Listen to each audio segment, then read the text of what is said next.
This house was ours, the girl told the millionaire in the rain, but moments later they discover something worse. Let me know what you thought of this story by rating it from 0 to 10 and tell me which city you're watching from. I'd love to know if you liked my story and get to know you better, so subscribe to my channel to support my work. I'm counting on your help. The rain beat hard against the windows of the colonial mansion when Theodore Wallace heard the electronic gate open. At 52, the beverage distribution magnate was used to deliveries at inconvenient hours, but something about that March afternoon felt different. The sound of small, quick footsteps echoed across the wet courtyard, followed by a silence that made his heart race for no apparent reason. Theodore adjusted his reading glasses and walked to the main door, expecting to find the usual courier with documents from his company. When he opened the heavy, carved wooden door, he was met with a sight that left him completely bewildered. A girl of about 4 years old stood before him, soaked from head to toe. Her simple clothes clung to her small, thin body, and her dark brown hair was plastered to her little face. But it was her eyes that struck Theodore the most, large, dark, and blazing with an indignation that seemed disproportionate for her age. "This house was ours!" the child shouted, pointing a finger directly at the astonished man's chest. "You're a thief!" Theodore instinctively recoiled, as if he'd been slapped. The girl's words echoed through the entrance hall, charged with a conviction that chilled his blood. He tried to process the situation, but before he could form any response, the small figure spun on her heels and ran off into the rain. "Wait!" he yelled, but the girl had already disappeared among the trees surrounding his property. Theodore stood on the doorstep for several minutes, feeling the rain soak his bare feet. The child's accusation resonated in his mind like a funeral bell. How could such a young girl know about his house?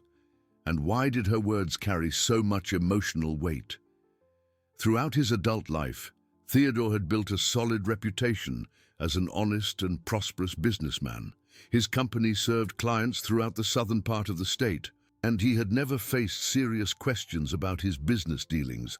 The mansion where he lived had been built by his grandfather in the 1940s and had always belonged to the Wallace family. But something in that girl's voice disturbed him deeply. It wasn't just childish anger. There was genuine pain in those words, a hurt that seemed rooted in something very real. He closed the door and walked to his office, trying to focus on the contracts he needed to review, but the image of the wet child kept returning to his mind. Who was she? Where did she come from? And most importantly, why did her accusations affect him so much? Theodore had always been a reserved man, known for his difficulty in forming deep emotional bonds. Ever since his mother had abandoned him when he was just 8 years old, he had learned to keep people at a distance, protecting himself from future disappointments. Even his romantic relationships were superficial, never lasting long enough to become significant.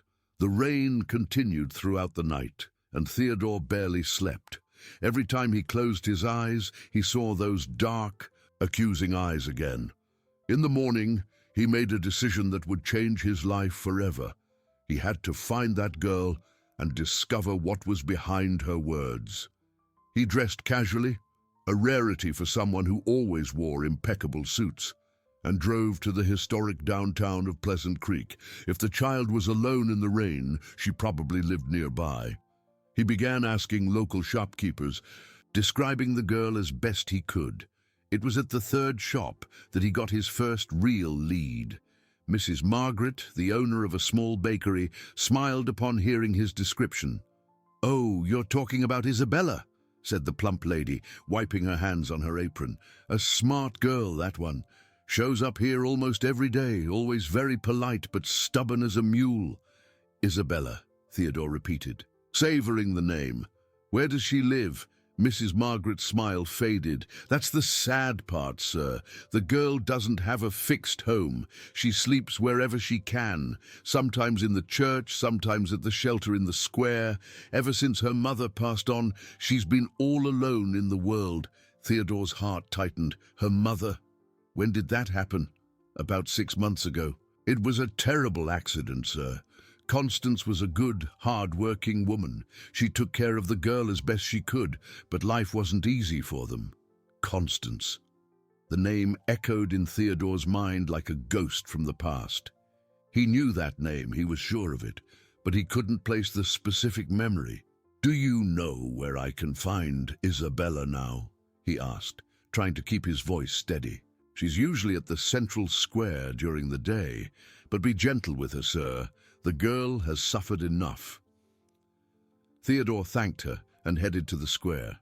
He found Isabella sitting on the steps of the main church, drawing something on the wet ground with a stick. Even from a distance, he could see she was the same child from the previous night. He approached slowly, not wanting to scare her. When he was a few feet away, she looked up and recognized him instantly. Instead of running away, Isabella stood up and faced him with the same determination as the night before. "I knew you'd come looking for me," she said, her voice small but firm. "Mom always said the truth would come out one day." Theodore knelt to be at her eye level. "Isabella, is that your name?" She nodded, not looking away. "Can you explain to me why you said my house was yours?" The girl's eyes filled with tears, but her voice remained steady. "Because Mommy showed me. She took me there once at night and said our family lived there before, that your father did bad things to my grandpa." Theodore felt the world spin around him. The child's words carried details too specific to be a product of a child's imagination. Isabella's words echoed in Theodore's mind all afternoon. Sitting in his office, he tried to focus on the company's monthly reports, but his attention constantly drifted back to the conversation with the girl. How could she know about his father? And what bad things could have happened to her grandfather? Theodore opened the personal file where he kept old family documents. Among certificates and deeds, he found some black and white photographs from the 1980s and 1990s.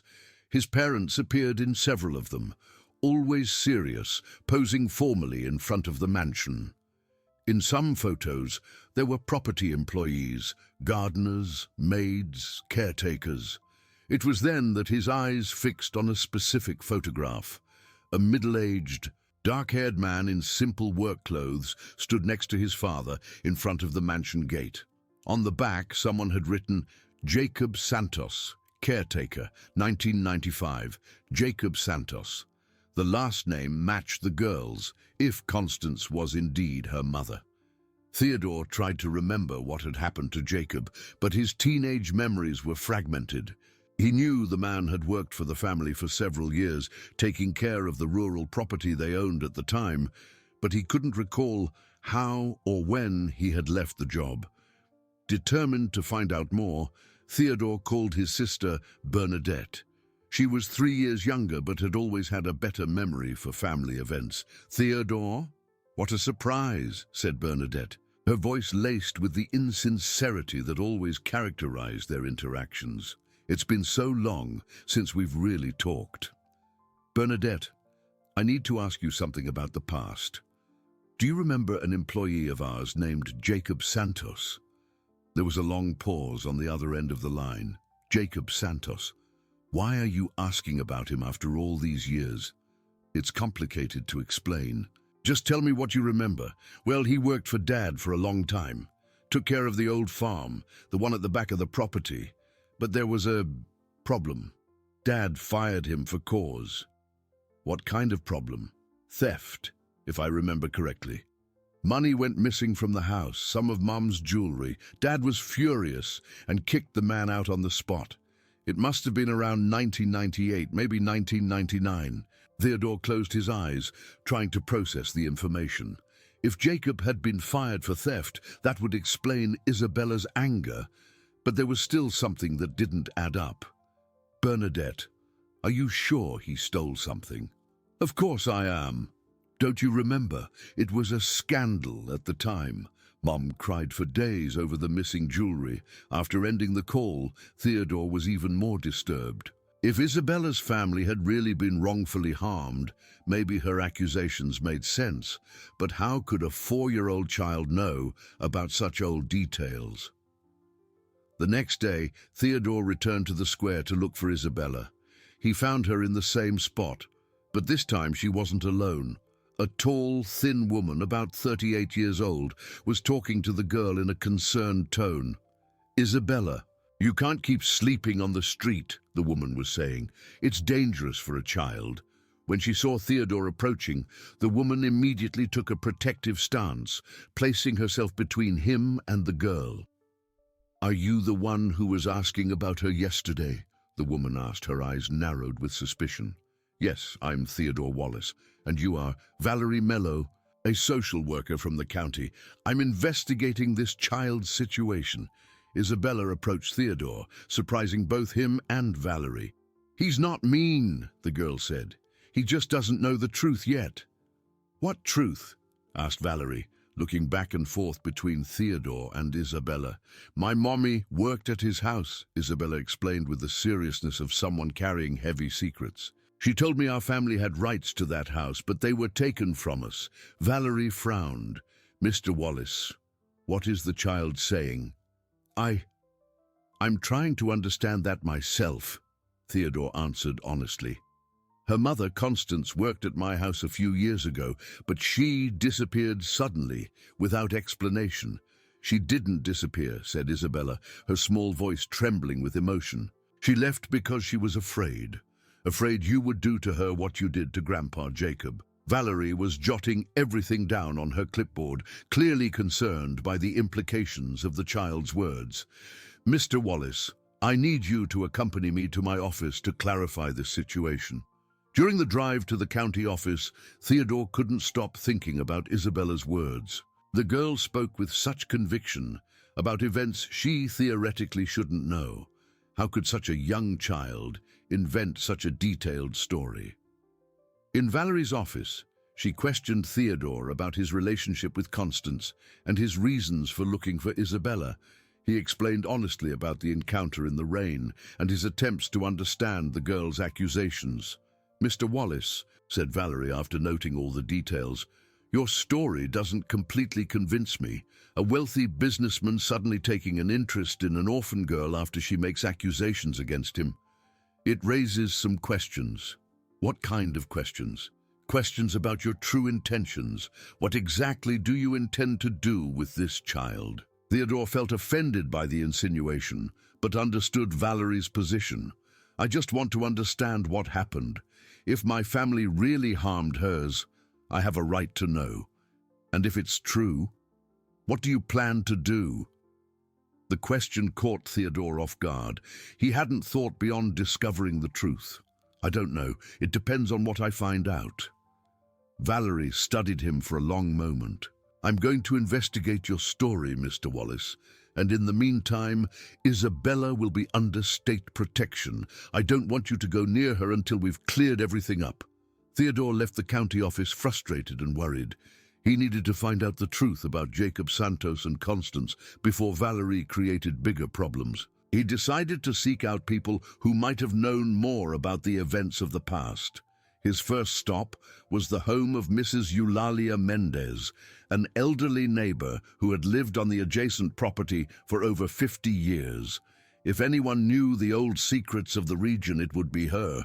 "Mrs. Eulalia, do you remember Jacob Santos, who worked for my family?" The 78-year-old lady welcomed him onto her porch with tea and homemade cookies.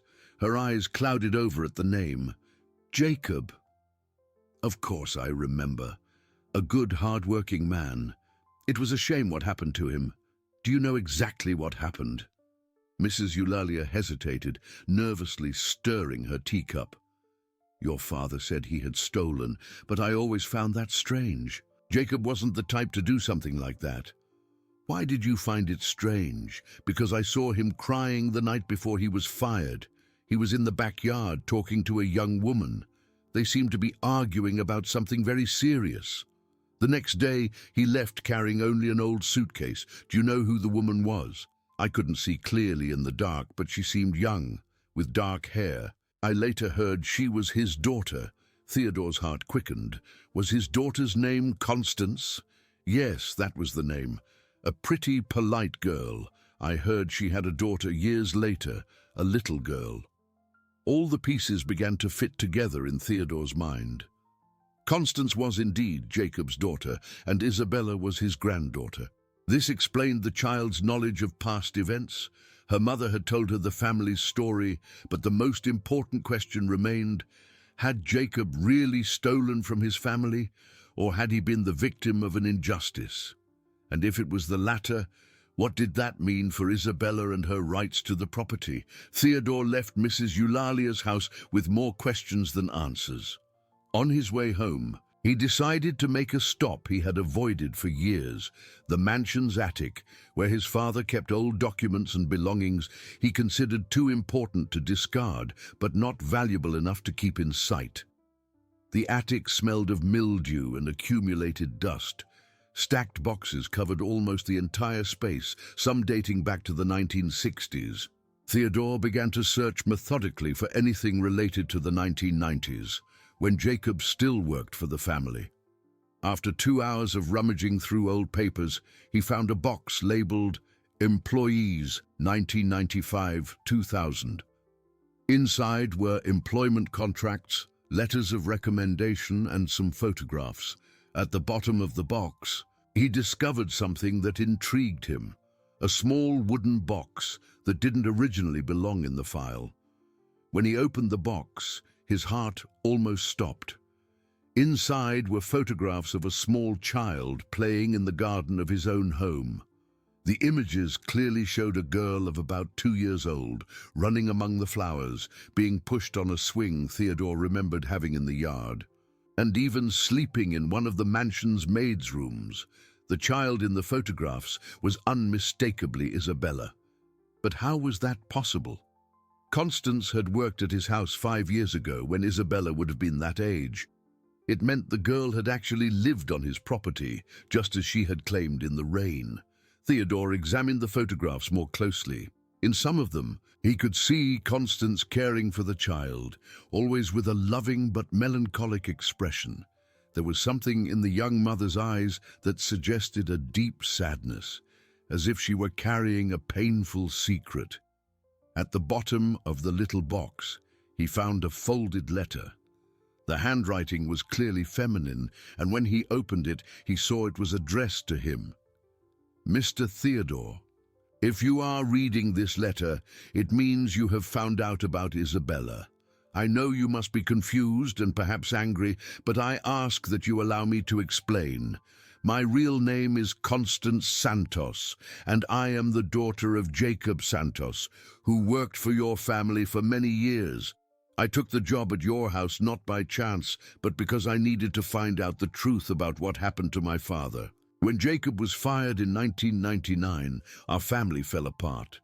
He never recovered from the humiliation of being called a thief, and a few years later he died of a broken heart. My mother told me in her final moments that he had been innocent, that there was proof of his innocence hidden somewhere in this house.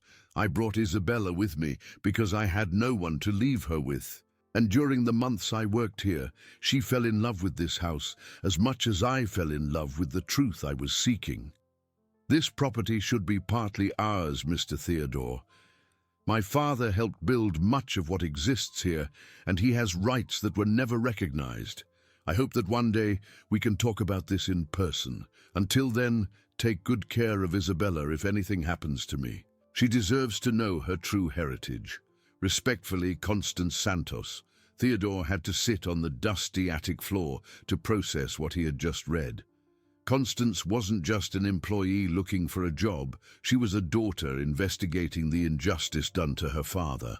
And Isabella wasn't just reliving stories told by her mother. She had real memories of living in that house. But the letter raised an even more serious question. What rights did Jacob have to the property, and where was this proof of innocence that Constance mentioned? He came down from the attic, determined to find more answers. He needed to talk to someone who knew the legal details about the property's history.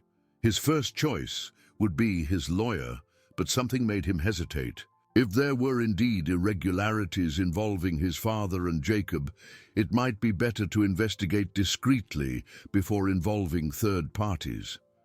He decided to go to the county recorder's office. If Jacob had rights to the property, there should be official documentation. At the office, Theodore asked to see all records related to his property since the 1980s. The clerk, Mr. August Pereira, had known the Wallace family for decades and was curious about the sudden interest in old records. Any problem with the documentation, Mr. Theodore? Not exactly a problem. I'm researching the property's history for a personal project. Mr. August brought a bulky folder with copies of all transactions, inheritances, and modifications registered for the property. Theodore began to review them chronologically, looking for any mention of the name Santos. It was in the 1985 section that he found something surprising. There was a partnership agreement between his grandfather, Aristides Wallace, and Jacob Santos for the development of part of the rural property. According to the paper, Jacob had invested his life savings to become a minority partner in the expansion of the coffee farm. Theodore read and reread the document, trying to understand its implications. If Jacob was a partner in the property, his dismissal for theft would be even more serious, not just unjust, but also a way to steal his own investments. "Mr. August," Theodore called out, "this partnership agreement, are there any records of how it was dissolved?" The clerk examined the papers and frowned. "Strange. There's no record of a formal dissolution of the partnership. According to our files, Jacob Santos would still be a minority partner in the property."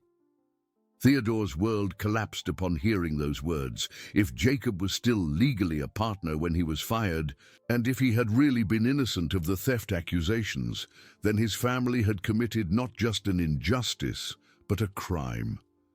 They had expelled a legitimate partner and illegally appropriated his rights. This perfectly explained Isabella's words about the house being theirs. Technically, part of the property really did belong to the Santos family. Theodore copied all the relevant documents and left the office in a state of shock.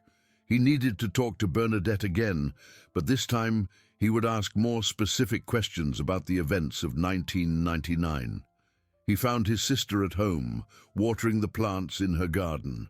She smiled when she saw him, but her smile vanished when she saw the serious expression on his face.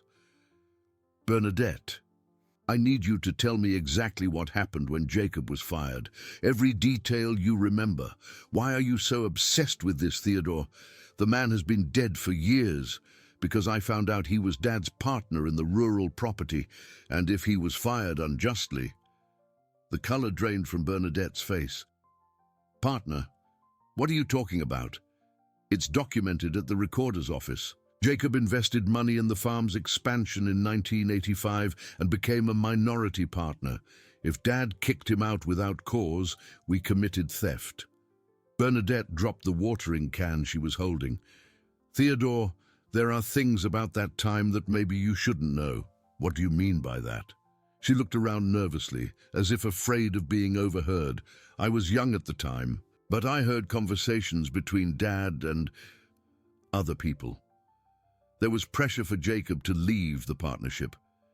Influential people in the area didn't like the idea of a farmhand becoming a landowner." "What people?" "Local politicians, other farmers. They thought it set a bad example, that other workers might want similar rights." Theodore felt nauseous. "So Dad invented the theft to justify firing him?" "I don't know the details for sure," Bernadette said quickly, "but I know Dad was under a lot of pressure, and I know some things from the house really did disappear at the time, but that doesn't mean it was Jacob who stole them." Bernadette was silent for a long moment. "Theodore, there's one thing I never told anyone. The night before Jacob was fired, I saw someone leaving our house very late. I thought it was strange, but Dad said it was just an employee checking on security. Did you recognize who it was? It was dark, but it looked like, well, it looked like our cousin Herman. Herman Souza was a distant cousin of the Wallaces and a lawyer at the time.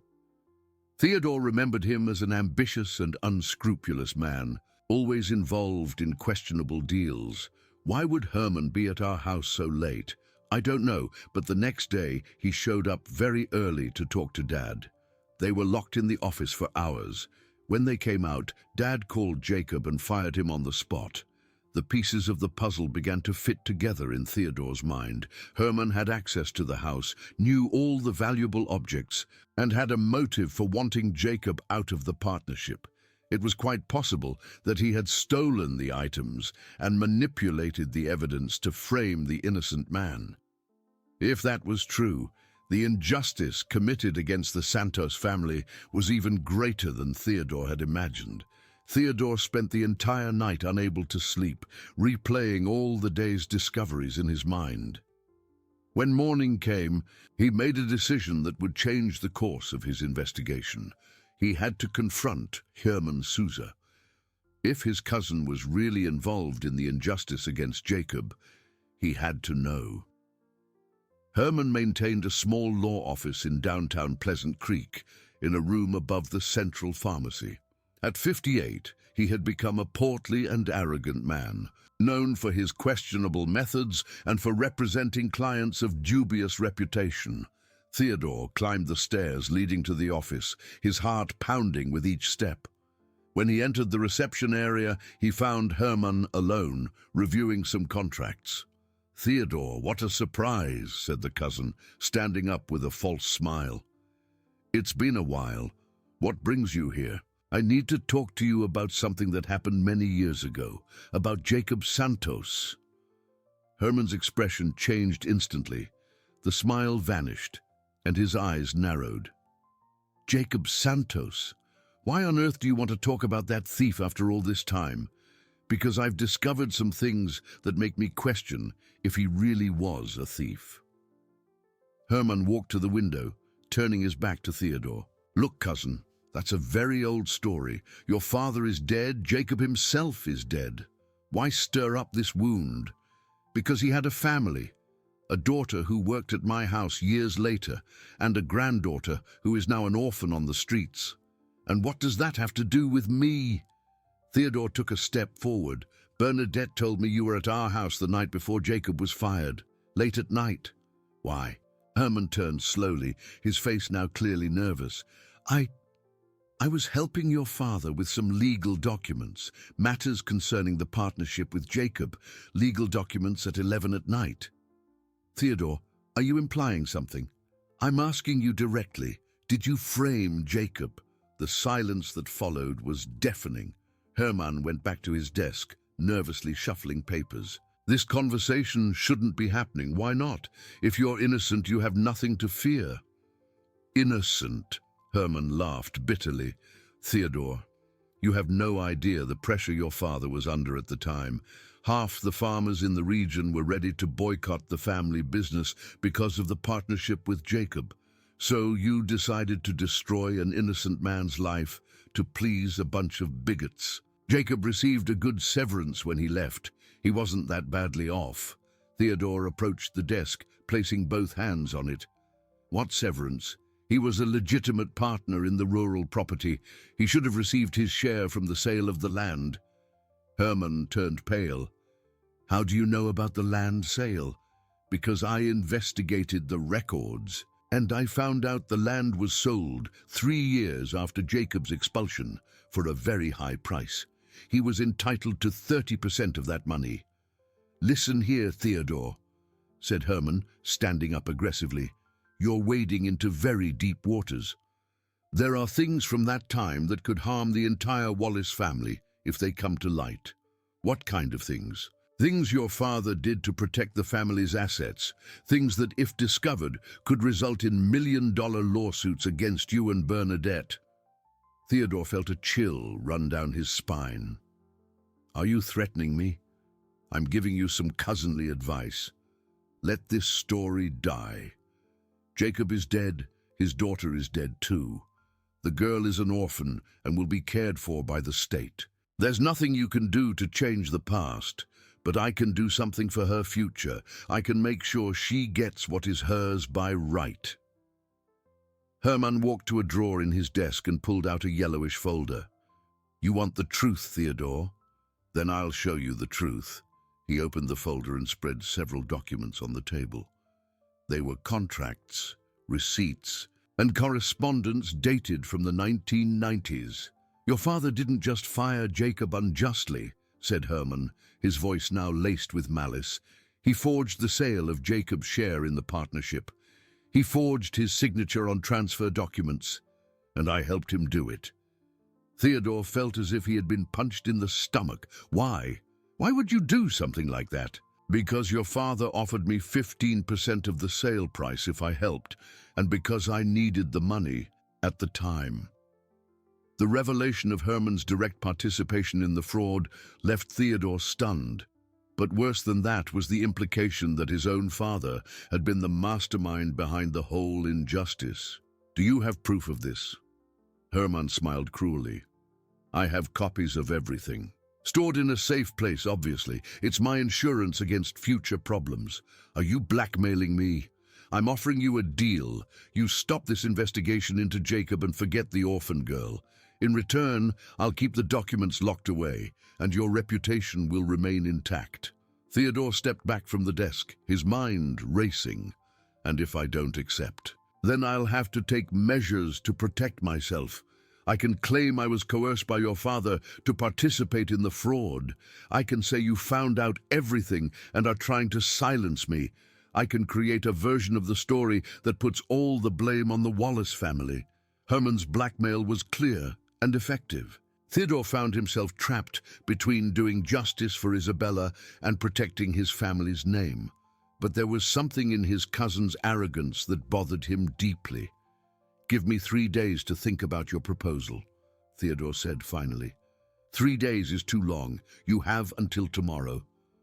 Theodore left Herman's office feeling nauseous. He walked through the streets of Pleasant Creek aimlessly, trying to process everything he had discovered. His father wasn't just a man who had made a mistake under pressure. He was a criminal who had knowingly stolen from an innocent partner. It was then that he remembered Constance's letter.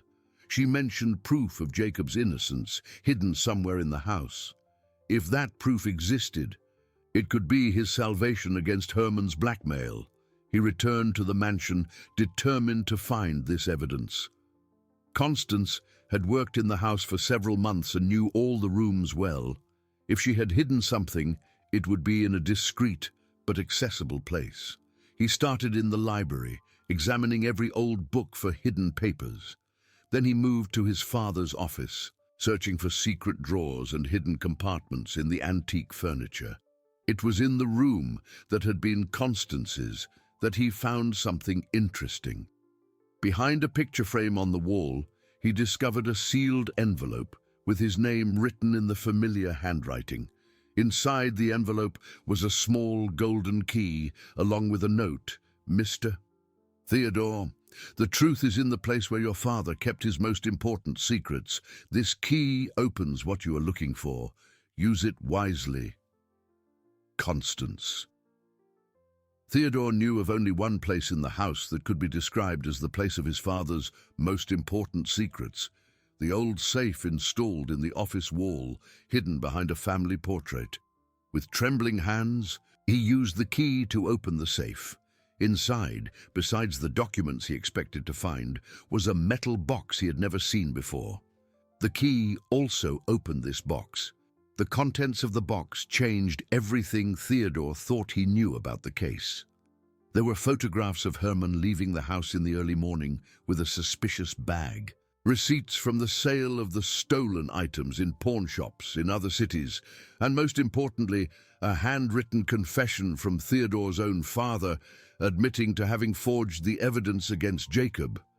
But the most shocking discovery was at the bottom of the box: a secret will from his father dated a few months before his death, leaving half of the entire estate to the descendants of Jacob Santos as a way of reparation for the injustice committed. The will had never been officially registered, but it was duly signed and witnessed. If it was legally valid, Isabella was not just an orphan with questionable rights to the property. She was the legitimate heir to half of everything Theodore owned. The discovery of the secret left Theodore in a state of shock for hours. Sitting in his father's office, he reviewed the document over and over, trying to comprehend all its implications. His father had recognized the injustice committed against Jacob and tried to repair it, but had passed away before he could formalize his decision. The will was clear. Recognizing the wrongs committed against Jacob Santos and his family, I leave half of all my real estate and financial assets to his direct descendants as a form of historical reparation. The date showed it had been written just 2 months before his father's passing. Theodore spent the entire night analyzing the documents found in the safe. The evidence against Herman was overwhelming. Photographs, receipts from the sale of the stolen items, even correspondence between his cousin and buyers in other cities. It was clear that Herman had orchestrated the entire scheme to frame Jacob. In the morning, he decided he needed to talk to an independent lawyer about the will's legal validity.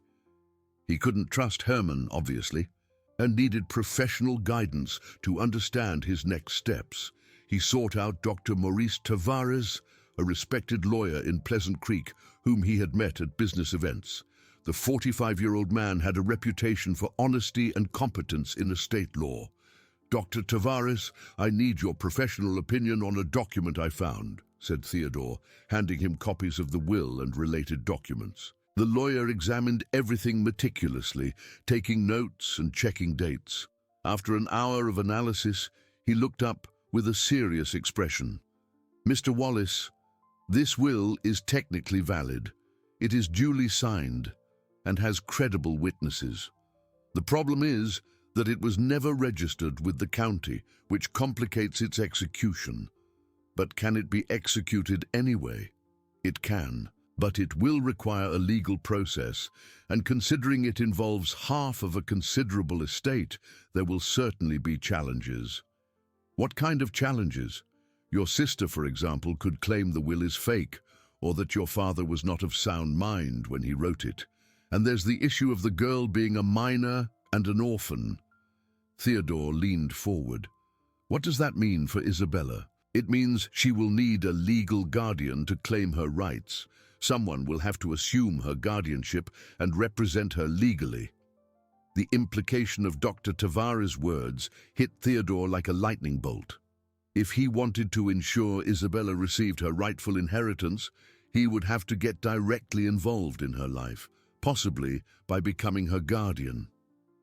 "Dr. Tavares, what would be the time frame to resolve a situation like this?" "At least a year, possibly 2 or 3, if there are many challenges. And during that time, the child would need to be in a stable environment." Theodore left the lawyer's office with his mind buzzing. He had to make a decision that would change not only his life, but also Isabella's future. He could simply ignore the will and continue living peacefully, or he could fight for what was right, even if it meant giving up half of everything he owned. As he drove through the familiar streets of Pleasant Creek, he remembered Isabella's words in the rain. This house was ours. Now he understood that she was literally right. The house really did partially belong to her. He decided to find Isabella before making any final decision. He needed to see her again, talk to her, understand who this child who had turned his life upside down really was. He found her in the central square, sitting on the church steps, drawing on the ground with a piece of colored chalk. Valerie, the social worker, was sitting next to her, watching her work. "Mr. Wallace," said Valerie when she saw him approach, "I thought I asked you to keep your distance until we clarified the situation. I need to talk to both of you.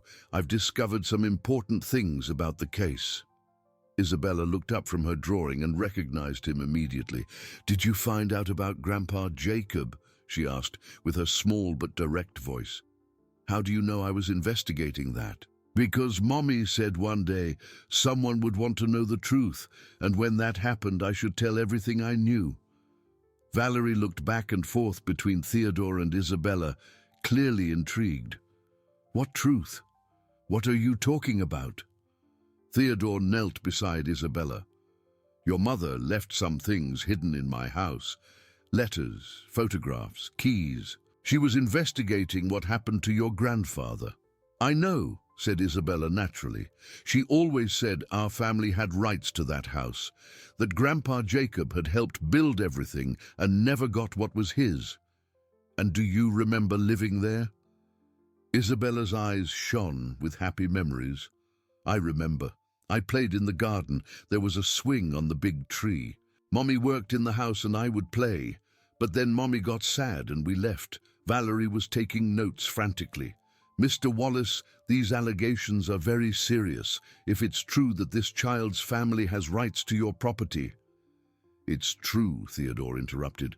I found proof that my father committed fraud against her grandfather. And I found a will where he tries to repair that injustice. A will, leaving half of everything I own to the descendants of Jacob Santos, to Isabella.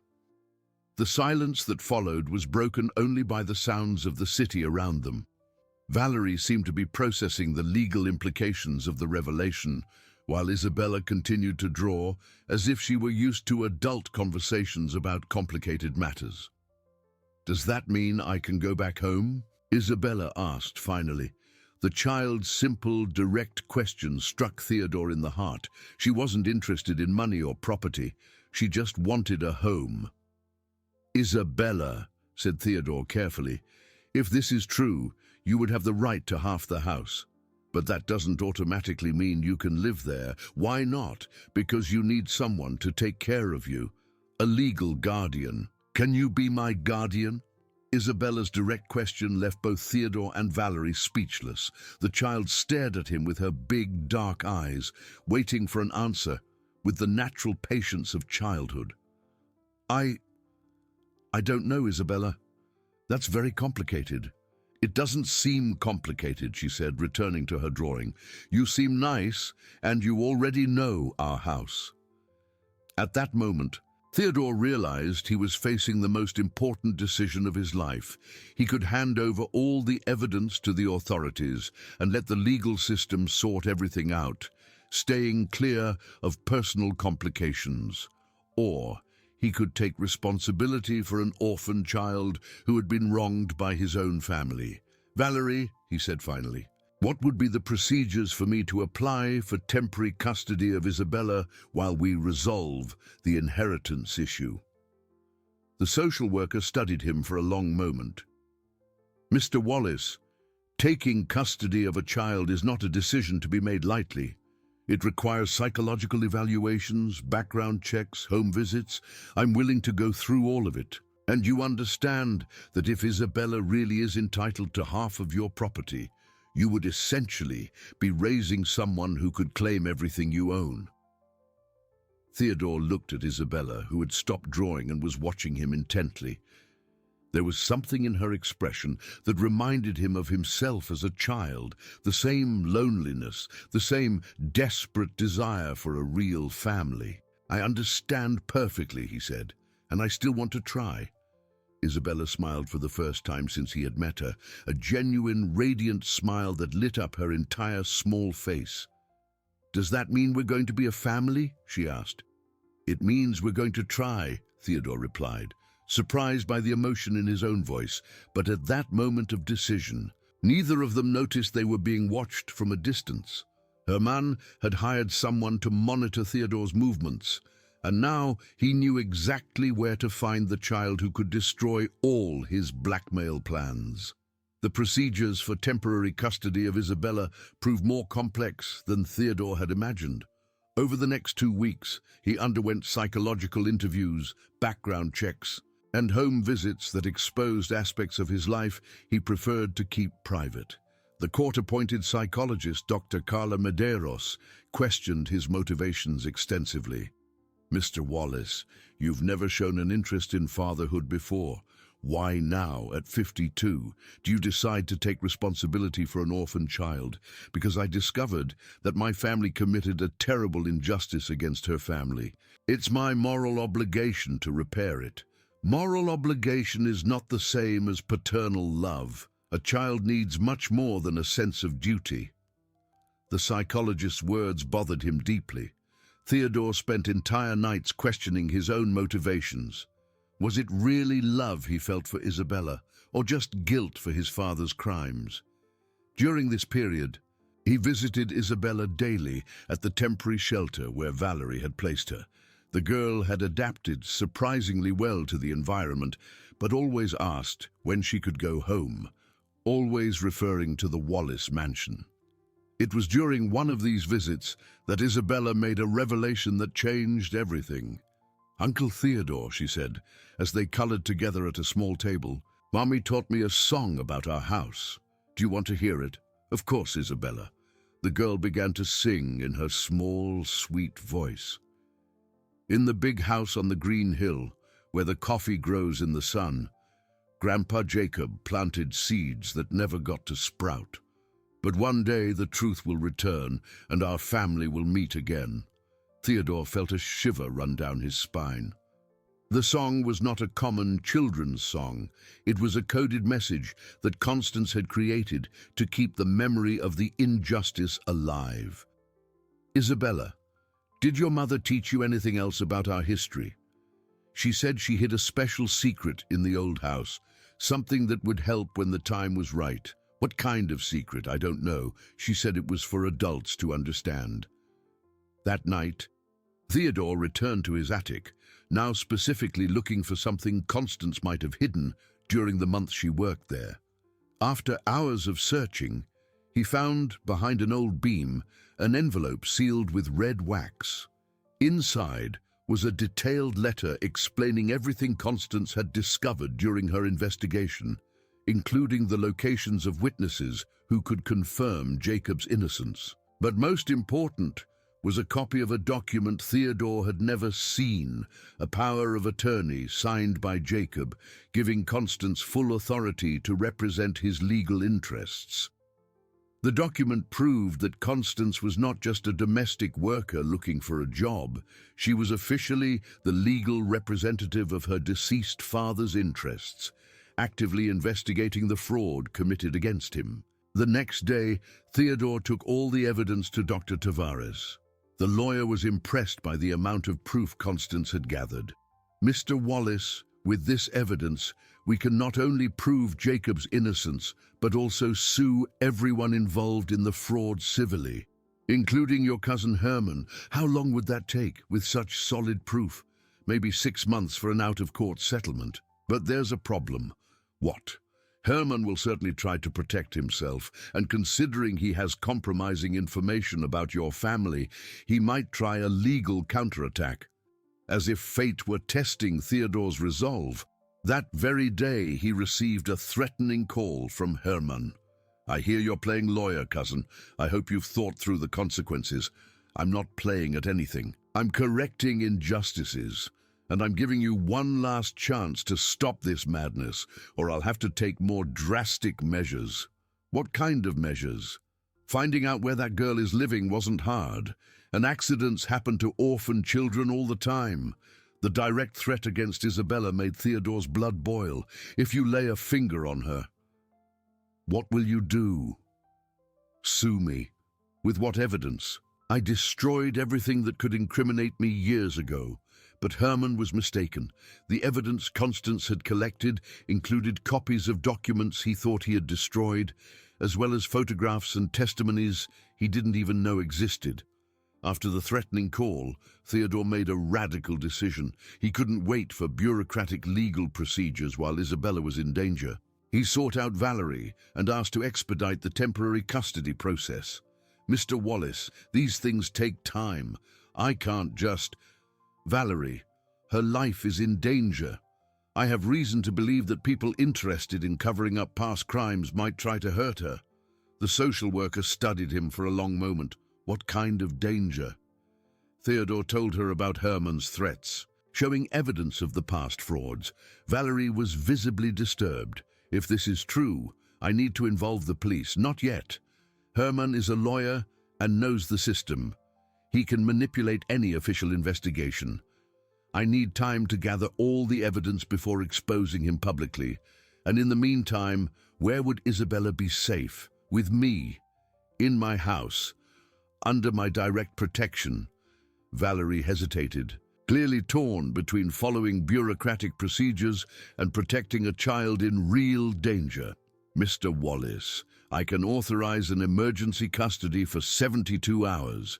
After that, we'll need a formal court decision. 3 days is all I need to arrange the necessary security. That afternoon, Theodore went to pick up Isabella from the shelter. The girl was radiant when she learned she was finally going home. "Are we going to live together in our house?" she asked, as she packed her few belongings into a small backpack.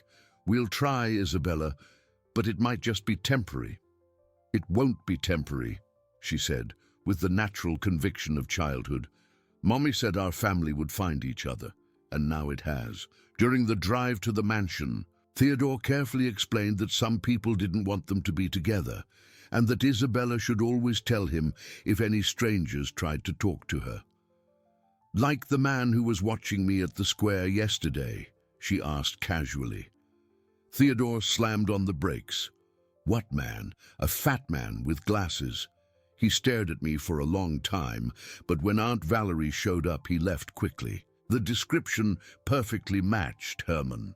He was already watching Isabella, looking for an opportunity to carry out his threats. When they arrived at the mansion, Theodore showed Isabella the room he had prepared for her, the same room where she had slept years ago when her mother worked in the house. The girl recognized the environment immediately. "It's my room," she exclaimed, running to the window that overlooked the garden. "I remember, this is where I used to see the birds in the morning." Seeing her so happy at home made Theodore realize that his motivations had completely changed. It was no longer just a sense of duty or family guilt. It was genuine love for a brave child who had won his heart without him even noticing. But that night, as Isabella slept peacefully in her room, Theodore received a call that warned him the dangers were just beginning. "Theodore," said Bernadette's nervous voice, "I need to warn you about something. Herman came to see me today. He's planning something against you and the girl." Bernadette's call put Theodore on high alert. He checked all the locks on the house and activated the security system before calling his sister back. "Bernadette, what kind of plan? What exactly did Herman tell you? He came here this morning very nervous. He said you're destroying the family's reputation and that you need to be stopped before it's too late. And what else, Theodore? He was with other men, people I've never seen before. They looked like dangerous people." Theodore's heart raced. If Herman was recruiting outside help, the situation had become much more serious than he had imagined. Did he mention Isabella specifically? He said the girl is the main problem, that as long as she's alive, there will always be someone to claim rights to the property. My God, he's planning to hurt a 4-year-old child. Theodore, I tried to talk him out of it, but he's desperate. He said if he doesn't solve this soon, he could go to prison for his past crimes. After ending the call, Theodore stayed up all night, checking windows and doors at every suspicious noise. In the morning, he decided he needed professional help to protect Isabella. He sought out Captain Roger Silva, an old schoolmate who now commanded the local police. Even without being able to officially involve the police yet, perhaps he could get some security advice. "Roger, I need some personal advice." "Unofficial." "Of course, Theodore. What's it about?" He explained the situation in general terms, omitting specific details about the frauds, but emphasizing the threats against Isabella. "Theodore, if there are real threats against a child, this needs to be investigated officially. I can't do that yet. I need a few more days to organize the evidence in a way that can't be manipulated." Captain Silver studied him for a moment. I can increase patrols on your street without raising suspicion. And I can give you the number of a trustworthy private security guard. Thank you, Roger. Any help is welcome. For the rest of the morning, Theodore hired 2 discreet security guards to watch the property in rotating shifts. He explained to Isabella that they were friends who would help keep them safe without going into detail about the dangers. Uncle Theodore, are you scared? Isabella asked during lunch, her childish intuition picking up on the tension in the air. I'm just being careful, Isabella. Sometimes adults have complicated problems to solve. Is it because of the bad man who was watching me? The girl's direct question surprised him. How do you know he's bad? Mommy taught me to recognize bad people. They have different eyes that want to hurt. Isabella's precocious wisdom, a result of a life of hardship, constantly impressed Theodore. But it also saddened him to think about what such a young child had already faced. In the afternoon, while Isabella played in the garden under the discreet supervision of one of the guards, Theodore received an unexpected visit. Dr. Tavares arrived with a grave expression on his face. Theodore, we have a serious problem. Herman has filed a lawsuit questioning your ability to care for Isabella. On what grounds? He's claiming you kidnapped the girl to blackmail his family, that you're using her as a shield to cover up your own crimes. Theodore felt the world spin around him. What crimes? I haven't committed any crimes. He's claiming you forged evidence against him to hide your own participation in past frauds, and that you're manipulating an orphan child to achieve this. This is absurd. I have all the proof that. Theodore, in the legal world, it doesn't matter what really happened. It matters what can be proven in court. And Herman is an experienced lawyer. He knows how to manipulate the system. The revelation that Herman had shifted from direct threats to legal maneuvers caught Theodore off guard. It was a more subtle but potentially more effective strategy. What does this mean for Isabella?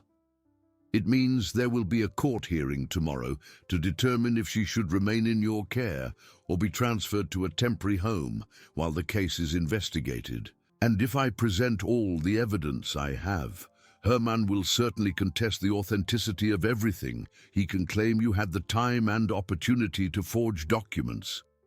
Theodore felt cornered. Every move he made to protect Isabella seemed to generate a more effective counter-response from Herman. That night, as he was putting Isabella to bed, she asked a question that left him speechless. Uncle Theodore, if the bad men take me away, will you come look for me? No one is going to take you away, Isabella, but what if they do? Theodore hugged her tightly. If that happens, I will move heaven and earth to find you. I promise. Mommy used to say the same thing, that she would always protect me, and she did protect you. She left all the clues I needed to help you. Do you think Mommy knew you were going to find me? The question made Theodore reflect on the entire sequence of events that had led them to that moment. Constance had meticulously planned every step, leaving hidden evidence and specific clues.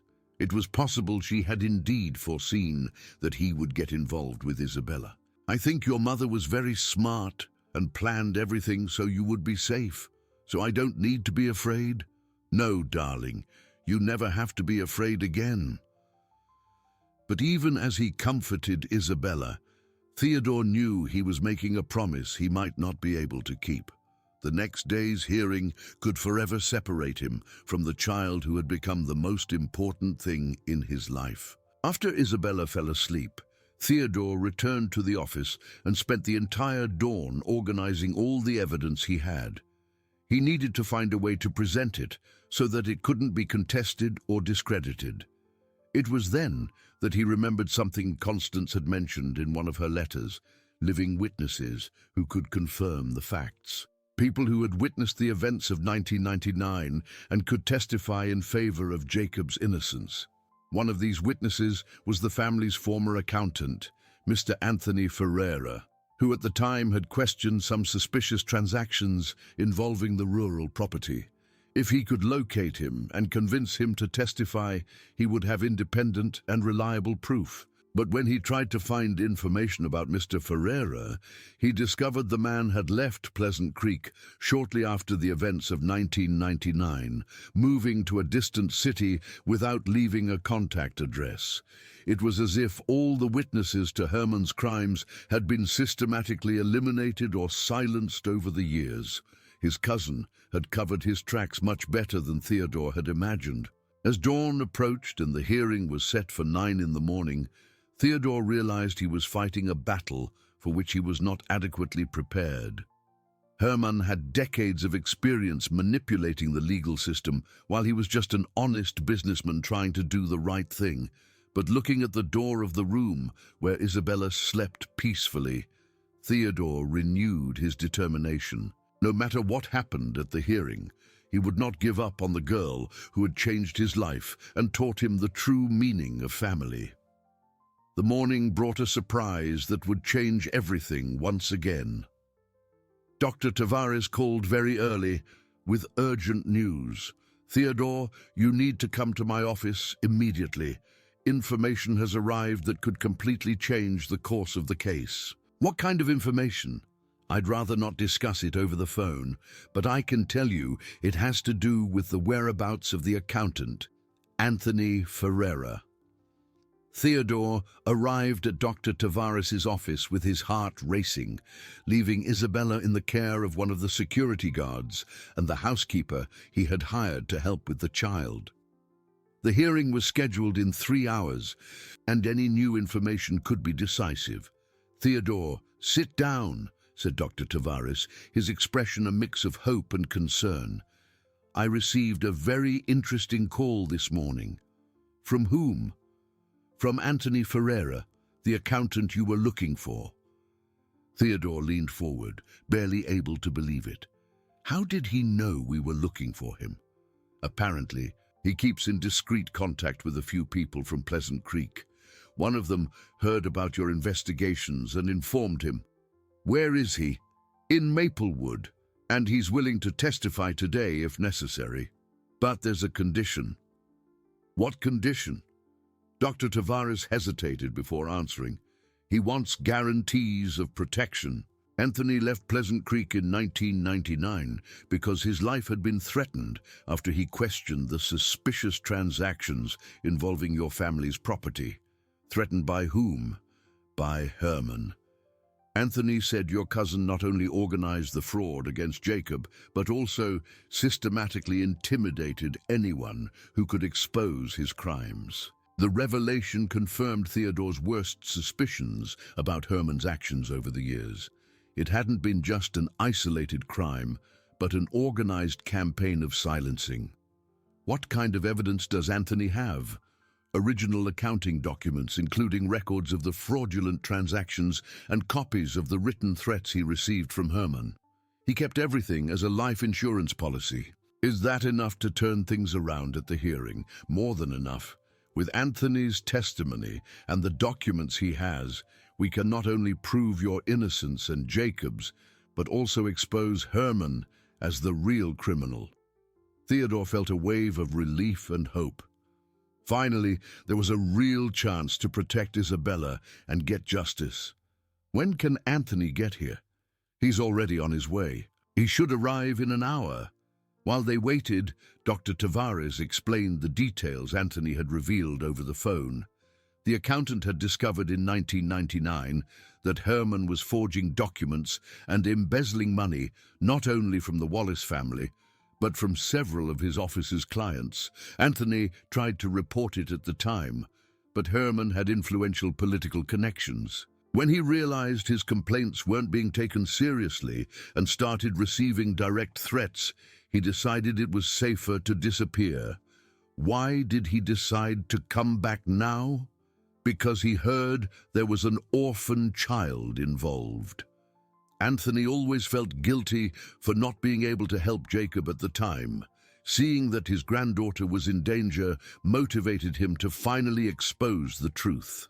An hour later, Anthony Ferreira arrived at the office. He was a 68-year-old man with white hair, a frail appearance but determined eyes. He carried an old leather briefcase, clearly cared for with affection all these years. "Mr. Theodore," he said, extending his hand, "I apologize for taking so long to do the right thing, but I never forgot what they did to Jacob. Mr. Ferreira, I appreciate your courage in coming here." The accountant opened his briefcase and spread documents on the table. "I have here everything you need to prove that Jacob was innocent and that Herman was the one responsible for all the crimes." The documents were impressive. Detailed accounting records showing how Herman had manipulated the rural property's finances, threatening letters sent to several people who questioned his actions, and most importantly, a handwritten confession that Herman had forced Anthony to sign, taking responsibility for irregularities he had not committed. "Why did Herman make you sign this?" asked Theodore, examining the false confession. "It was his insurance against me. If I tried to report him, he would use this forged confession to incriminate me too. It was a way to keep me silent. But you kept a copy? I kept everything. I knew that one day this truth would need to come to light."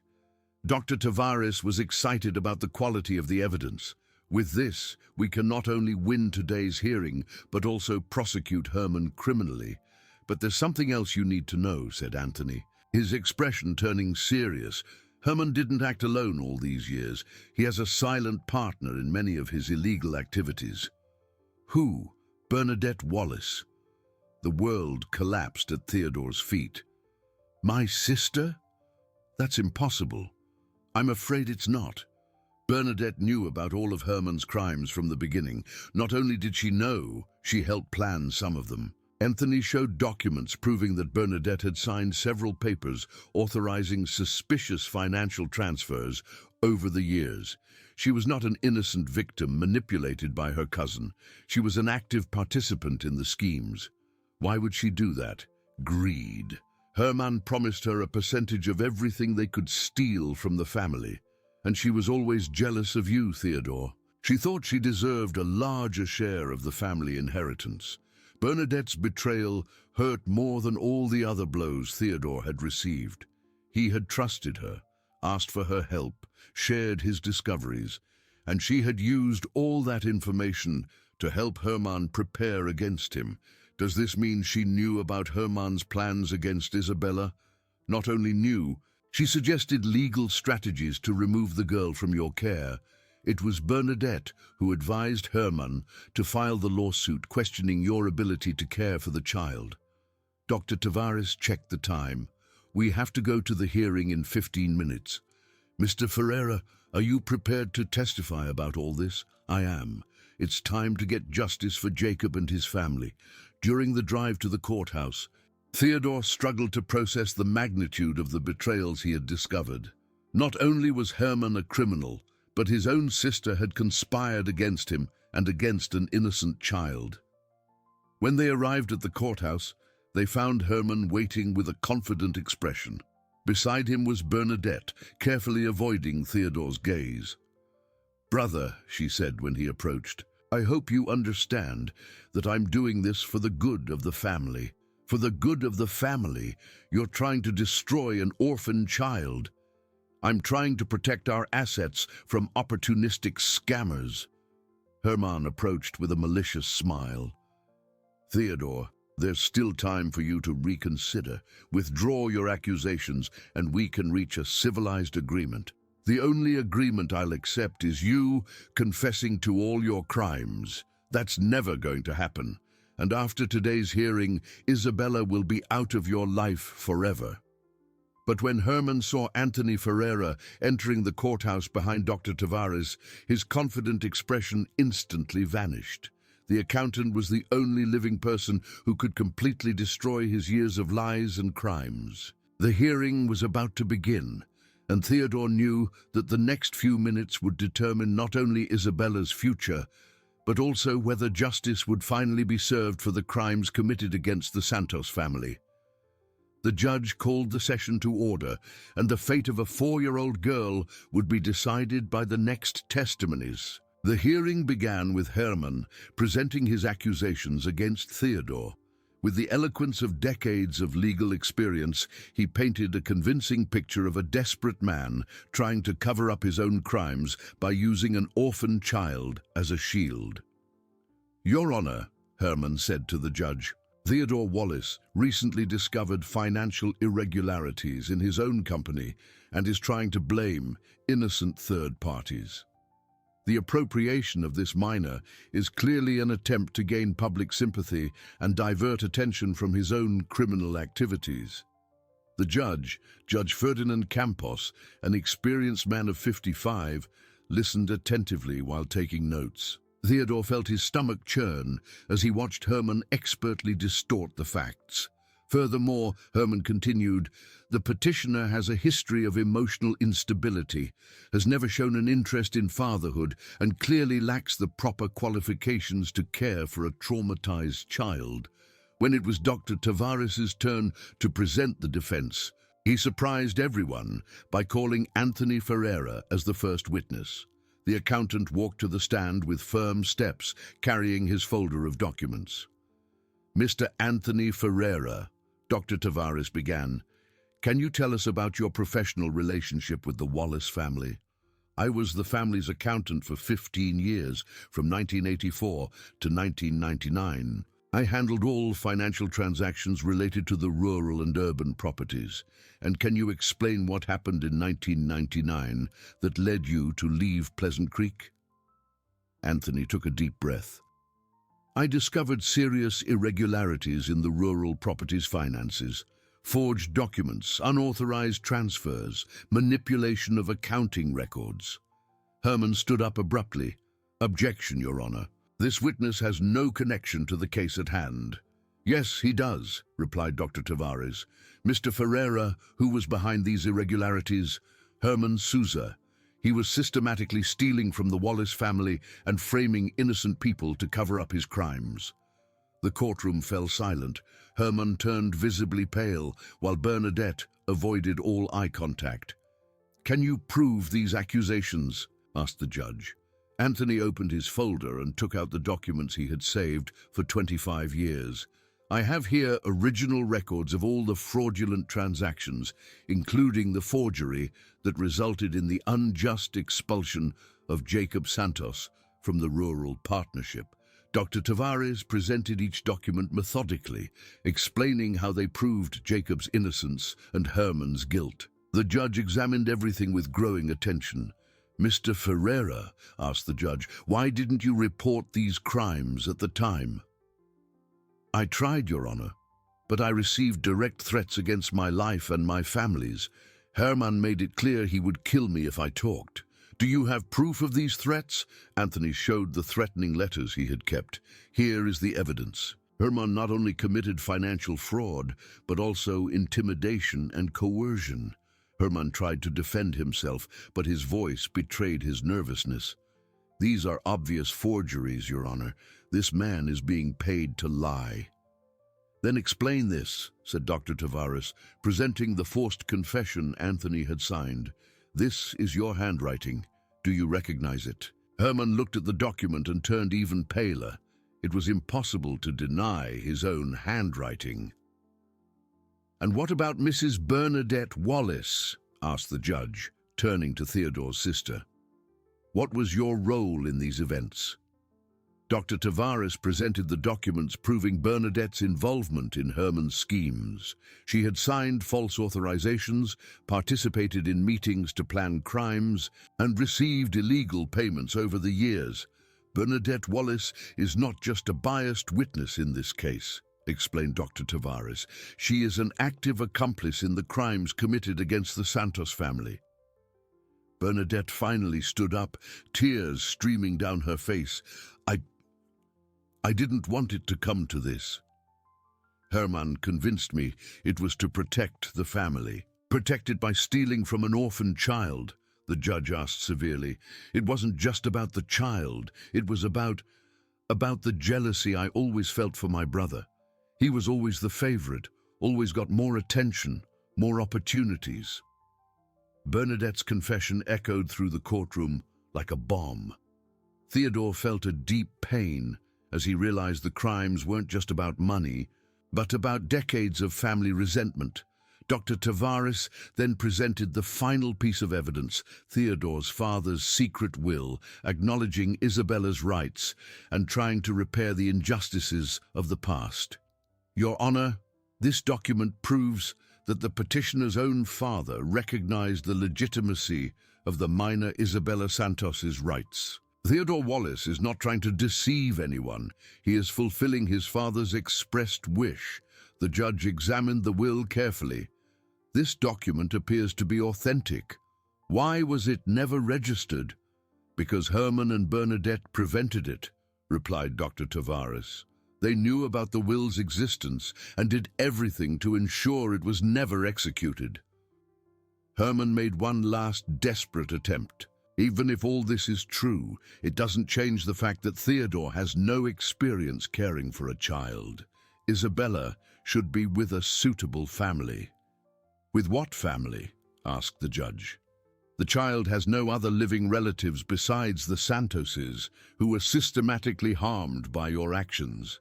Dr. Tavares addressed the judge for his final statement. Your Honor, Isabella Santos is the last descendant of a family that was the victim of serious and systematic crimes. Theodore Wallace is the only person who has shown a genuine interest in protecting her and ensuring her legitimate rights. More than that, he is willing to give up half of his fortune to do justice. Furthermore, the lawyer continued, during the weeks Isabella was in his care, she has proven to be happy, healthy, and well-adjusted. Separating them now would be a new injustice against a child who has already suffered too much. The judge retired to deliberate. During the 40-minute wait, the courtroom remained tense and silent. Theodore tried to process everything he had discovered about his family, while Herman and Bernadette whispered nervously to each other. When the judge returned, his expression was solemn but determined. After reviewing all the evidence presented, he began, "This court finds that the accusations against Theodore Wallace are baseless and malicious.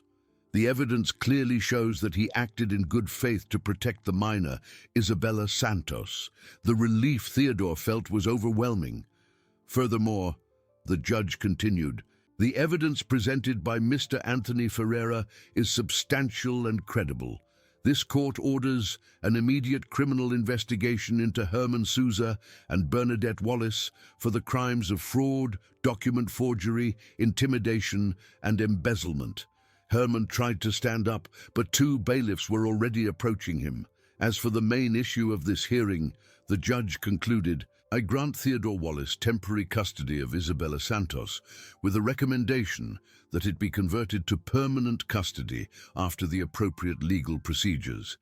And I also order that the process of executing Aristides Wallace's will be initiated immediately, guaranteeing the minor Isabella Santos all the rights bequeathed to her."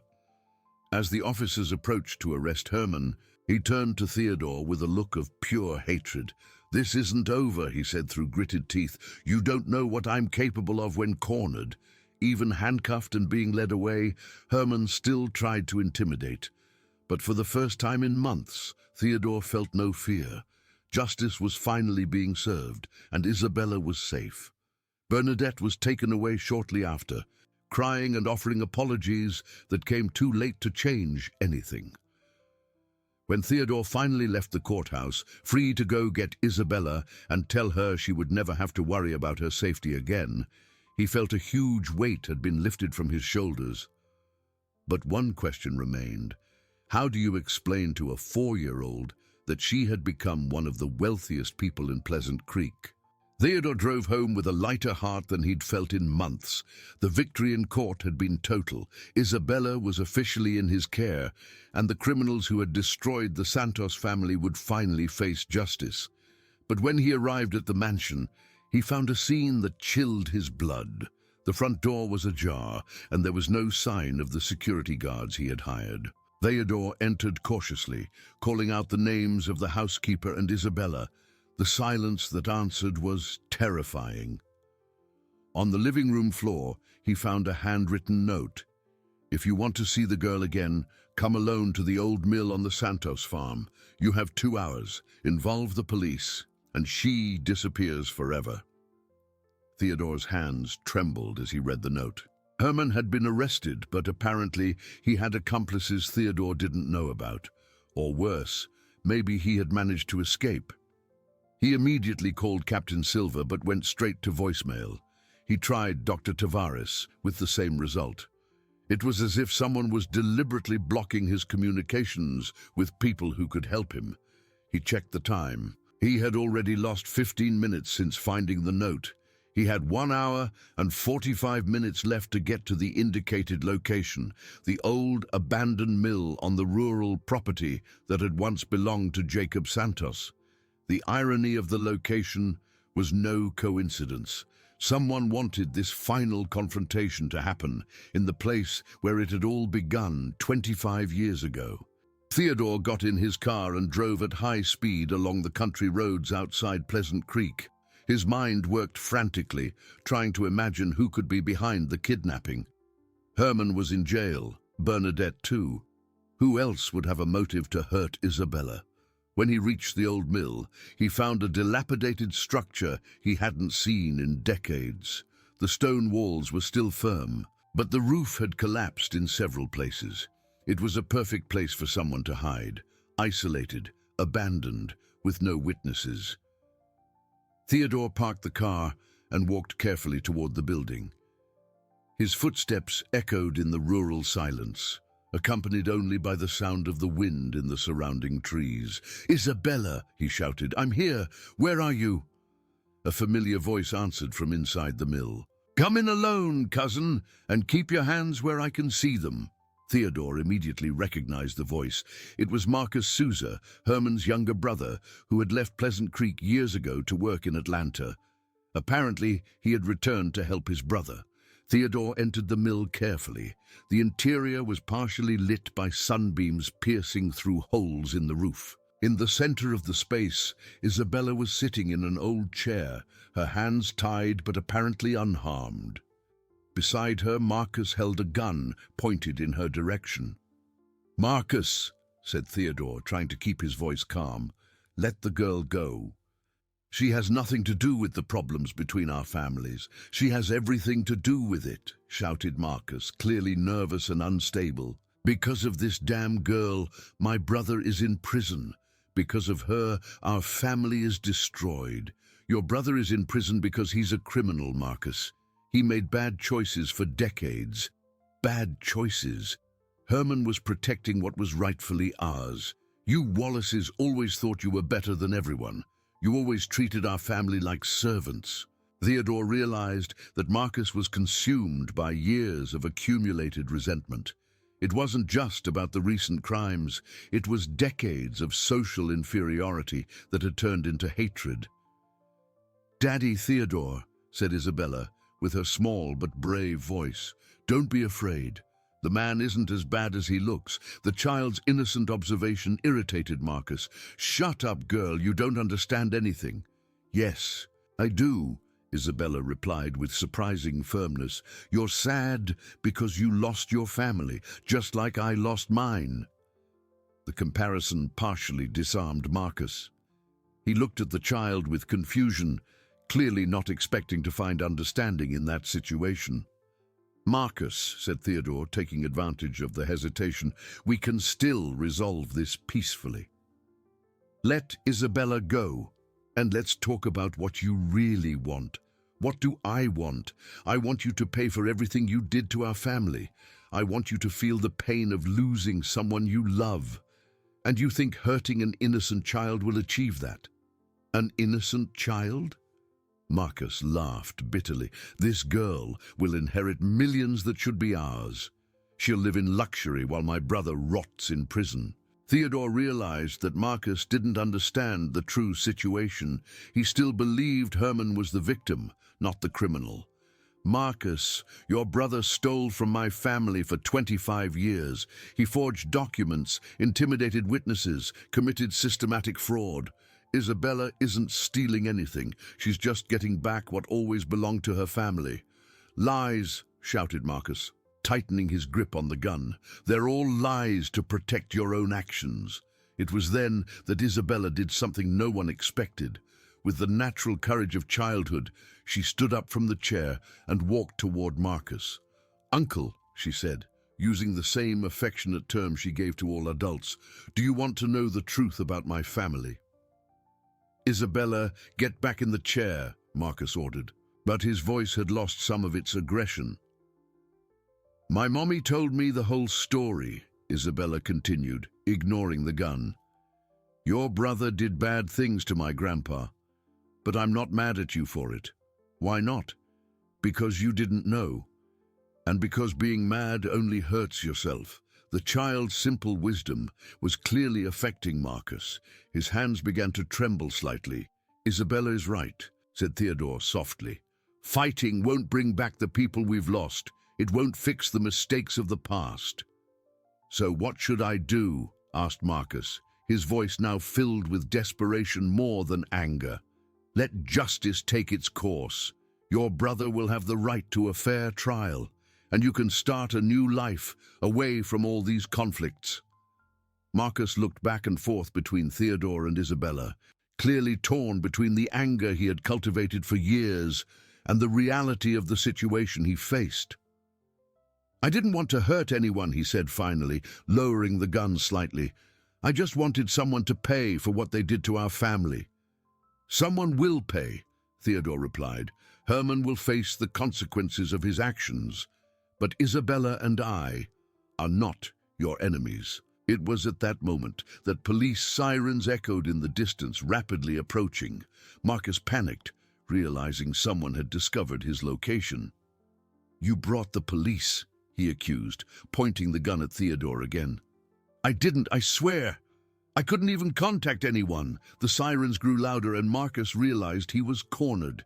In desperation, he pointed the gun at Isabella. "If I can't have my family back, then you won't have yours either." Theodore threw himself in front of Isabella the exact moment Marcus pulled the trigger. The shot echoed through the abandoned mill, and both men fell to the dirt floor. Isabella screamed and ran to Theodore, who lay motionless on the ground.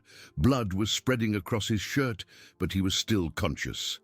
"Daddy Theodore. Daddy Theodore," Isabella cried, using the word he most wanted to hear for the first time.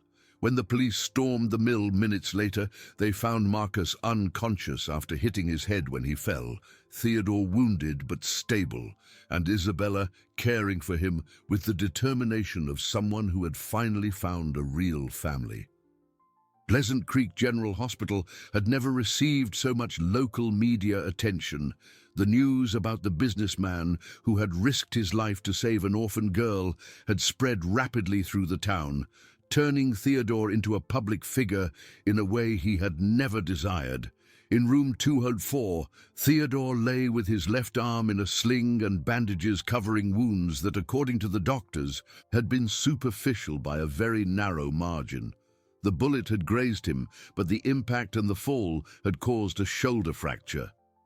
Isabella wouldn't leave his side, sitting in a small chair the nurses had specially provided for her. She held his right hand with her two small hands as if it were a talisman that would keep him safe. "Daddy Theodore," she said for the 10th time that morning. "The doctor said you're really going to be okay? I'm going to be fine, my princess. It was just a small injury, but you bled a lot. I was scared." Dr. Tavares entered the room carrying a bulky folder of documents. He had spent the last 2 days organizing all the legal issues that had accumulated after the events at the mill. "Theodore, how are you feeling?" "Better. And the legal matters?" "Excellent news on all fronts. Marcus Souza has been indicted for kidnapping and attempted murder. He's going to be in prison for a long time. Herman was denied bail and will also face at least 10 years in prison for the financial crimes." "And Bernadette?" "She got a plea bargain. She'll pay heavy fines and do community service, but she avoided prison. She seems genuinely sorry for her actions." Isabella listened to everything attentively, even without fully understanding the legal terms. "Does that mean the bad men won't bother us anymore?" "It means exactly that, dear," replied Dr. Tavares. You two are safe forever." "And now," asked Theodore, "what's the next step?" "Well, there are several practical issues to resolve. The execution of your father's will is progressing rapidly. Isabella will be officially recognized as the heir to half of the entire Wallace family estate. Does that mean I'm rich?" Isabella asked innocently. Dr. Tavares smiled. "It means you'll never have to worry about money again, little one." "But can I still live with Daddy Theodore?" "Of course you can. In fact, there's something very special we need to resolve." The lawyer turned to Theodore. "You expressed an interest in officially adopting Isabella. With all legal obstacles removed, we can start the process immediately." Theodore's eyes filled with tears. After months of uncertainty and danger, they could finally become an official family. "Isabella," he said softly, "would you like me to become your real daddy? Not just daddy in my heart, but daddy on paper too." Isabella's response was to throw herself into his arms, completely ignoring his injuries. "I do. I want to so much." In the following days, as Theodore recovered, a steady stream of visitors passed through the hospital. Mrs. Eulalia brought flowers from her garden and old stories about Jacob that enchanted Isabella. Anthony Ferreira visited several times, clearly emotional to have finally brought justice to the memory of his former employer. Captain Silver explained how the police had discovered the location of the kidnapping. "One of the security guards you hired managed to escape and alerted us. We arrived as soon as we could track Marcus's cell phone. And the other guards? They're fine. Marcus subdued them, but he didn't hurt them. Apparently, he wasn't a criminal by nature, just someone desperate out of misguided family loyalty."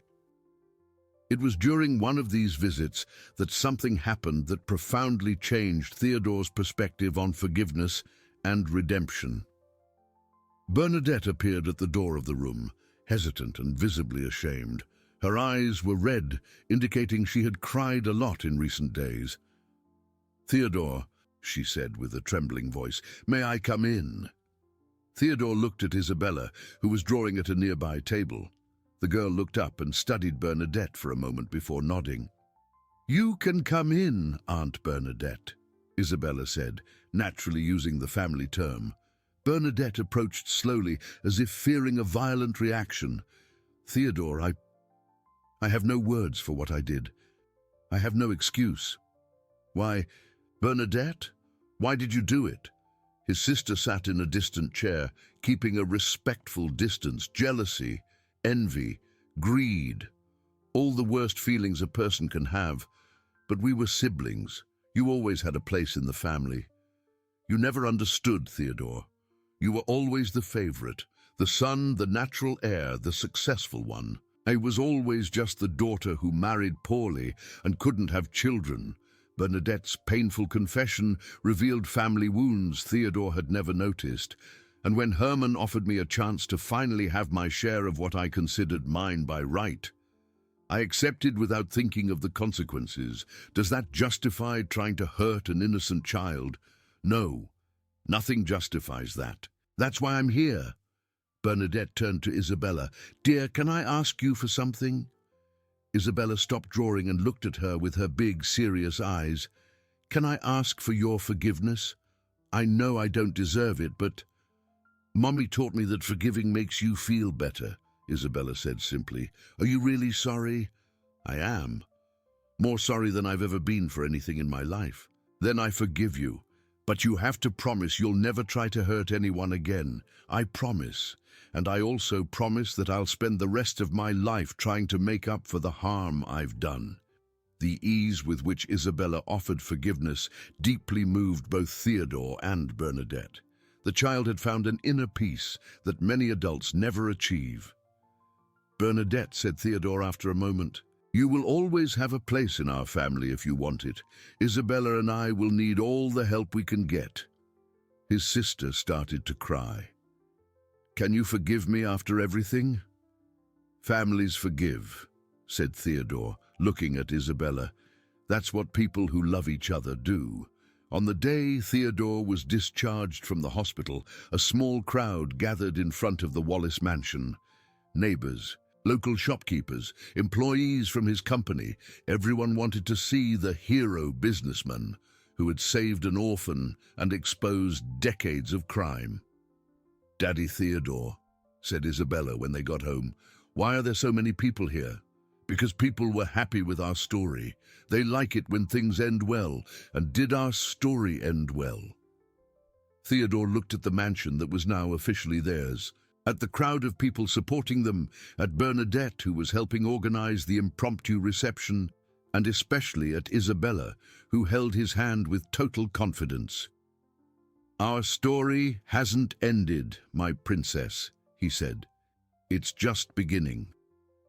That night, after all the visitors had left, Theodore and Isabella sat in the mansion's garden, watching the stars over Pleasant Creek. It was the first night in months that they felt completely safe and at peace. "Daddy Theodore," said Isabella, "do you think my mommy and my grandpa are happy up in heaven?" "I'm sure they are. They know that justice has been done and that you are safe and loved.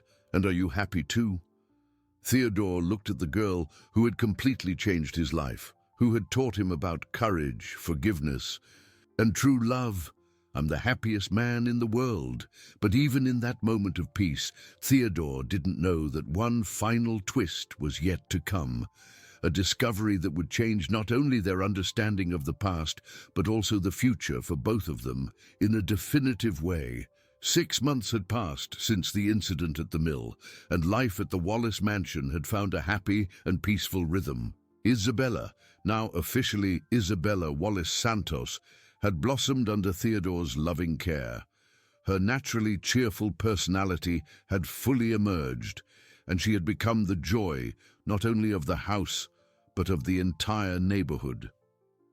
On that October morning, while Theodore reviewed documents in his office, Isabella played in the garden with her new governess, Carmen, a kind lady who had become practically a grandmother to her. The girl had grown visibly in recent months, both physically and emotionally. "Daddy Theodore!" shouted Isabella, running into the house. "There's a gentleman at the door who wants to talk to you." Theodore frowned. He wasn't expecting any visitors that day. When he reached the main door, he found an elegant man of about 60, well-dressed and with a serious but kind expression. "Mr. Wallace, my name is Dr. Fabian Cardoso. I am an attorney from Atlanta, and I am here at the request of a very special client. Can you explain further? I'd prefer to speak in private, if possible. It's about very delicate family matters related to little Isabella." Theodore felt a cold knot in his stomach. After so many months of peace, was there something else from the past that could still threaten their happiness? He led Dr. Cardoso to his office and asked Carmen to keep Isabella in the garden. When they sat down, the attorney removed a folder from his briefcase. "Mr. Wallace, I am the bearer of information that could significantly change Isabella's situation. But I need your word that you will maintain absolute confidentiality until I have finished explaining everything. Does it have to do with any danger to her?" "On the contrary, it has to do with a blessing she doesn't even know she has." Theodore nodded, curious but apprehensive. 3 weeks ago, a lady named Mrs. Amelia Santos Pereira passed away in Atlanta. A very wealthy woman, with no children of her own, who dedicated the last years of her life to a very particular search. What kind of search? She was looking for living relatives of her late brother, Jacob Santos. Theodore straightened in his chair. Jacob had a sister? He did. Amelia married a businessman from Atlanta at a young age and changed her name. For decades, she lived a life completely separate from her family of origin. But when she learned of her brother's death and the injustices he had suffered, she decided to do something about it. Dr. Cardoso opened the folder and showed detailed genealogical documents. Mrs. Amelia hired private investigators to trace all of Jacob's descendants. She found out about Constance, about the hardships she faced, and about Isabella's existence. And what did she want to do? To repair all the damage caused to the family. But when she finally located Constance, she discovered she had passed away. And when she located Isabella, she found that the girl was already living with you in a seemingly happy and stable situation. So why didn't she contact us sooner? Because she was very ill, advanced cancer. She decided to observe from a distance to make sure Isabella was truly well cared for before making any decisions. Dr. Cardoso pulled another document from the folder, a thick, detailed will. Mrs. Amelia passed away 3 weeks ago, leaving absolutely everything to Isabella. Properties in Atlanta, investments, a bank account. We're talking about an estate of approximately $50 million. Theodore was speechless. Isabella had gone from an orphan on the streets to one of the wealthiest people in the state. But there's a specific condition in the will, Dr. Cardoso continued. Mrs. Amelia stipulated that this entire estate will only be transferred to Isabella if she remains under your care, Mr. Wallace, until she reaches the age of majority. Why? Because she extensively investigated your life, Mr. Wallace. She discovered how you risked everything to protect Isabella, how you faced your own family to get justice, how you almost died defending her. Mrs. Amelia became convinced that you are the only person in the world she can trust to properly care for her great niece. Theodore stood up and walked to the window, watching Isabella play carefree in the garden. The girl had no idea she had become one of the richest children in the country. Dr. Cardoso, Isabella has already inherited half of my family's estate. She doesn't need more money. Perhaps she doesn't need the money itself, but she needs what it represents, the belated love of a family she never had the chance to know, but who cared enough to secure her future. How are we going to explain this to a 4-year-old with the wisdom you have already shown? Mrs. Amelia also left a personal letter for Isabella to be delivered when you deem it appropriate. Dr. Cardoso handed him a sealed envelope with Isabella's name written in delicate feminine handwriting. There's one last thing, Mr. Wallace. Mrs. Amelia left instructions for part of the estate to be used to create a foundation in the name of Jacob Santos, dedicated to helping orphan children in vulnerable situations. A foundation? She wanted the injustice suffered by her brother to be transformed into something positive for other families in similar situations, and she designated you as the lifetime administrator of this foundation. Theodore sat back down, trying to process all this information. In a matter of minutes, his life had radically changed again. How long do we have to decide on accepting the inheritance? There's no deadline. Mrs. Amelia trusted your judgment completely. Whenever you decide to accept, the papers will be signed. After Dr. Cardoso left, Theodore was left alone in his office, staring at the sealed letter addressed to Isabella. How could he explain to a child that a great-aunt she never knew loved her so much that she left her entire fortune to her?